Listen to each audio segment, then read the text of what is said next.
There are moments in history when fleets decide the future, when empires rise or fall with the firing of a single shot.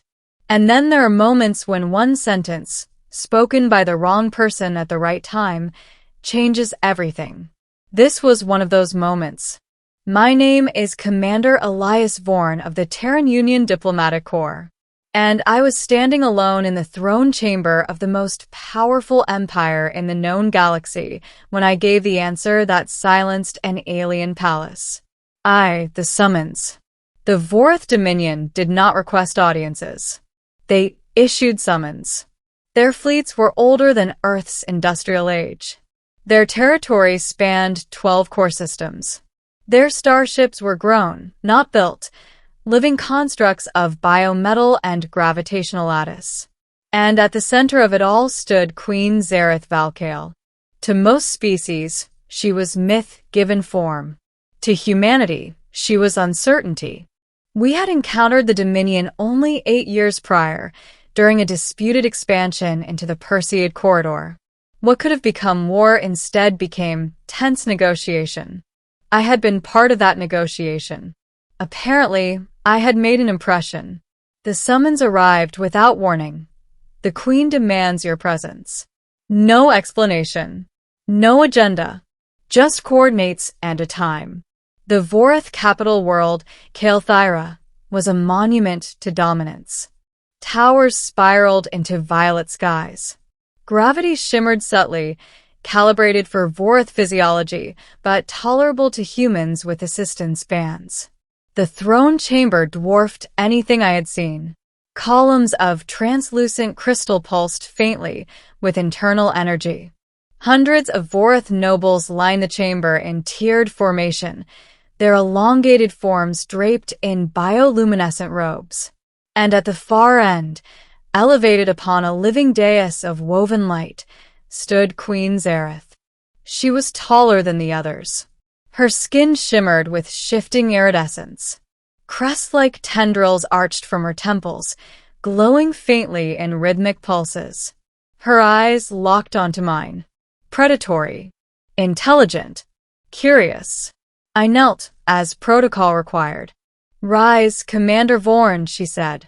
Her voice resonated with layered tones, like multiple harmonics speaking in unison. I stood. The chamber fell utterly still. The offer. "You negotiated the Perseid Accord," she said. "Yes, Your Majesty." "You refused territorial compensation." "Yes." "Why?" The question echoed. Every Vorath noble leaned forward. I had expected political maneuvering. I had not expected direct interrogation. Because, I replied evenly, peace was worth more than territory. A faint ripple of light passed through the chamber. Vorath culture prized expansion. Territory was strength. Concession was weakness. Her eyes narrowed slightly. You chose peace over advantage. Yes. Why? There it was again. Why? It wasn't a request for data. It was a test. Because empires that expand without restraint eventually collapse under their own weight, I said carefully. A murmur rose, quickly suppressed. You presume to instruct the Dominion? A noble hissed. I presume nothing, I replied calmly. I observe. The Queen raised one hand. Silence returned instantly. You are aware, she continued, that the Dominion has never been denied? Yes. And yet you denied us. I declined escalation. A pause. Then she asked the question that shifted the air in the room. If the Dominion demanded your unconditional allegiance today, would humanity comply? There it was. The trap. This was no philosophical discussion. This was a declaration disguised as inquiry. Every noble watched me. Security forces subtly adjusted their stances. I knew the consequences of either extreme. Say yes, humanity becomes a vassal. Say no, risk immediate hostility. I took one slow breath and answered, no. 3. Silence. The word did not echo. It didn't need to. The palace fell silent, so completely I could hear the faint hum of the living crystal beneath the throne. The queen froze. Not with rage. Not with visible fury. She simply stopped moving. Her luminous tendrils ceased their rhythmic pulse. Her gaze sharpened. "You refuse," she said quietly. "I do." Gasps rippled through the chamber. Several nobles stepped forward instinctively. The queen lifted her hand again. They froze. "Explain," she commanded. I did not raise my voice. Humanity values alliance, not submission. "Alliance implies equality," she observed. "Yes." "You consider yourselves equal to the Dominion?" "No," I answered honestly. "But we consider ourselves worthy of standing." The chamber stirred again. Worthy. It was a dangerous word. Her eyes searched mine, not for defiance, but for deception. "You are vastly outmatched," she said. "Yes."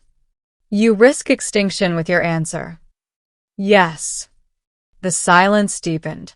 Why not choose survival? And there it was. The heart of it. I met her gaze directly. Because survival without dignity isn't survival. It's delay. A sharp intake of breath swept through the nobles. For the first time, the queen's expression shifted. Not anger. Something else. Something unsettled. "For the challenge." "Leave us," she commanded. The chamber hesitated, then obeyed. One by one, nobles and guards withdrew, until only she and I remained in the vast throne room. The silence was heavier now. "You risk much," she said softly. "So do you." Her head tilted slightly. "How so?" "If you intended conquest, you would not ask permission." That made her still again. "You presume my intentions." "I question them." She descended from the dais slowly, light shifting with each step. "You believe the Dominion uncertain." "I believe you are." She stopped before me, close enough that I could see faint fractal patterns beneath her iridescent skin. "You refuse submission," she said. Not with arrogance. Not with insult. "No." "You did not threaten retaliation." "No." "You simply declined." "Yes." Her gaze softened slightly. "For millennia, species have begged for inclusion beneath our banner. I'm sure. None have refused. Maybe none had the option." Her tendrils flickered faintly. "You believe we would grant humanity equal status?" "I believe you're testing whether we deserve it." Silence. Long. Measured. Then she asked the question that changed everything. "If we demanded tribute instead of allegiance?" "We would negotiate." "If we demanded resources?" "We would trade." "If we demanded obedience?" "We would resist." There it was again. Clear. Steady. Without aggression. Without apology. She studied me as if recalculating something vast. "You do not fear me," she observed. "I respect you." "Not the same." "No." Her lips curved faintly, not a smile, but something close. The revelation. "Commander Vorn," she said slowly, "the Dominion stands at a crossroads." I remained silent. For centuries, we expanded without opposition. Now borders tighten. Coalitions form. Resistance grows. "You fear fragmentation," I said. Her eyes flashed. Careful. Respectfully. She turned away briefly, gazing at the distant skyline of Kael'thira visible through the crystalline walls. "Power maintained through dominance erodes loyalty," she admitted. "And power maintained through alliance requires trust." I nodded. "Trust is slower." "Yes." "Messier." "Yes." "Unpredictable." "Yes." She turned back to me. "And yet you chose it." "Yes." The faintest glow returned to her tendrils.